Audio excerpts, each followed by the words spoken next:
வணக்கம். இன்றைக்கி நம்ம பார்க்க போகிற சமையல் என்னென்னா ஒரு பிரேக்ஃபாஸ்ட்டு தான் பார்க்க போகிறோம். ஒரு ஆரோக்கியமான கம்பு தோசையும் அதுக்கு சூப்பரான புதினா சட்னி எப்படி செய்யலாங்கிறத பார்க்கலாம். ரெண்டுமே பார்த்திங்கன்னா ரொம்ப ஆரோக்கியமாக இருக்கும், டேஸ்ட் நல்லா அட்டகாசமாக இருக்கும். ஸோ வாரத்தில் ஒரு 2 நாளாவது இந்த தோசை வந்து செஞ்சு சாப்பிடுங்க. டயாபிட்டிஸாக இருக்கிறவங்களுக்கு வந்து ரொம்பவே யூஸ்ஃபுல்லாக இருக்கும்.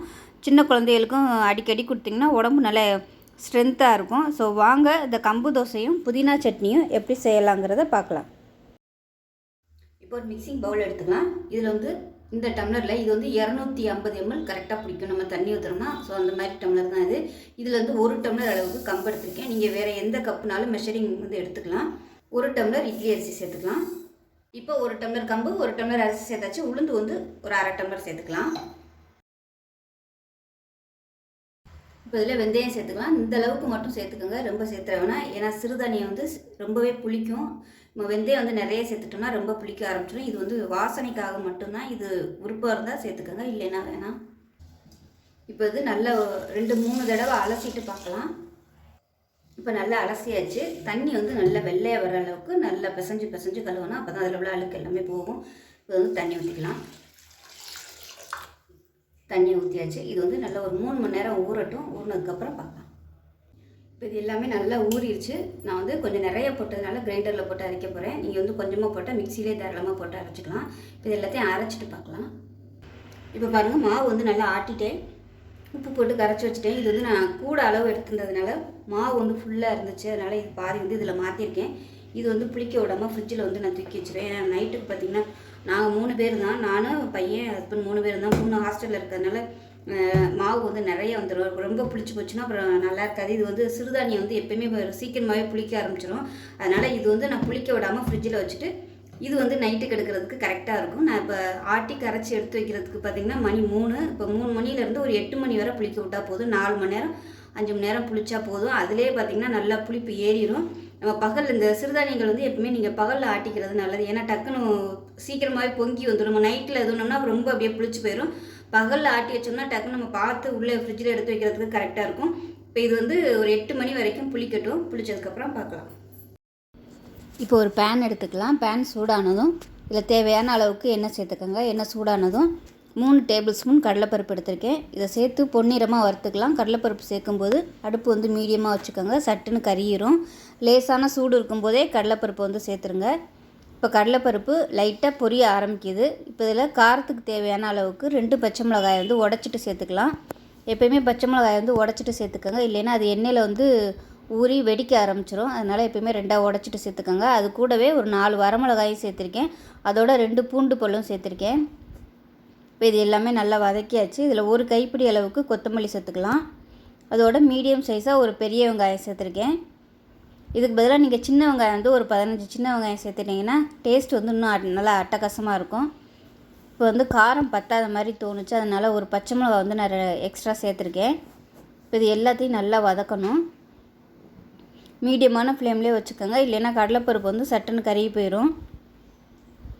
வெங்காயம் வந்து ஓரளவுக்கு வதங்க ஆரம்பிச்சிருச்சு. இந்த ஸ்டேஜில்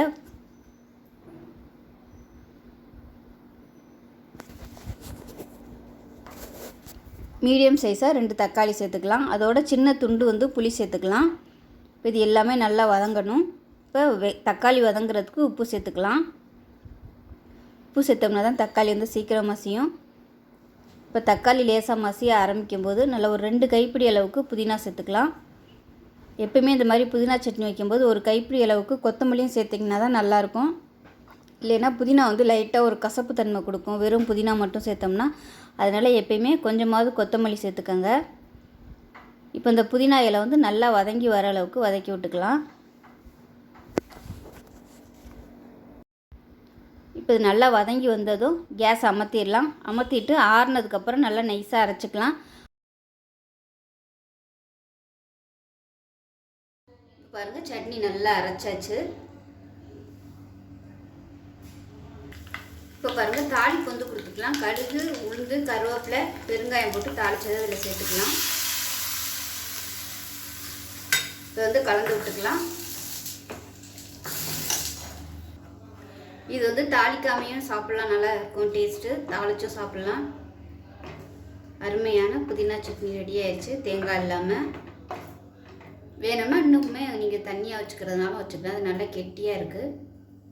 இப்போ பார்த்திங்கன்னா மாவு வந்து நல்லா புளிச்சிருச்சு. ஆனால் இன்னும் ரொம்ப புளிக்கலை, ஓரளவுக்கு புளிச்சிருக்கு. இங்கே கிளைமேட் வந்து கொஞ்சம் மழை வர மாதிரியே இருக்கிறதுனால மாவு வந்து அந்தளவுக்கு புளிக்கலை. இன்னும் கொஞ்சம் நேரம் ஆச்சுன்னா, மணி இப்போ 7:30 தான் ஆகுது.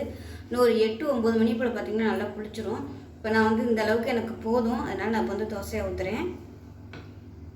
உங்களுக்கு டைம் இருந்துச்சுன்னா நீங்கள் இன்னும் கூட நீங்கள் புளிக்க விட்டுக்கலாம். இன்னும் ஒரு 2 மணி நேரம் விட்டுட்டு பார்த்திங்கன்னா நல்லாயிருக்கும். இப்போ நல்லா கலந்து விட்டுக்கலாம். கிளைமேட்டை பொறுத்து மாவு வந்து சீக்கிரம் புளிக்கும். வெயிலாக இருந்துச்சுனாவே ரொம்ப புளிச்சிரும்.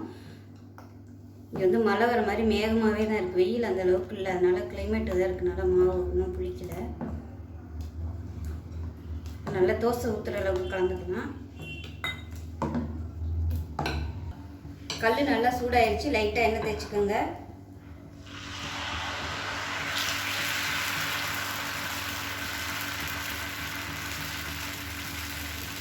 இன்ஸ்டண்ட்டாகவும் இந்த தோசை ஊற்றலாம். அதனால் அது அந்தளவுக்கு டேஸ்ட்டாக இருக்காது. இந்த மாதிரி புளிக்க விட்டு தோசை ஊற்றும் போது தான் டேஸ்ட்டு நல்லாயிருக்கும்.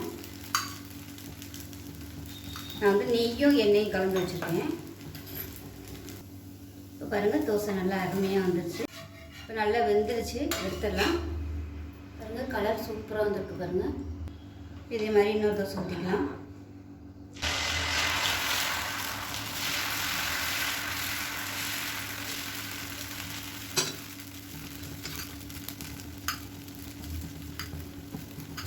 இப்போ பாருங்கள், 2வது ஊற்றின தோசை சூப்பராக ரெடி ஆயிடுச்சு. எடுத்துடலாம்.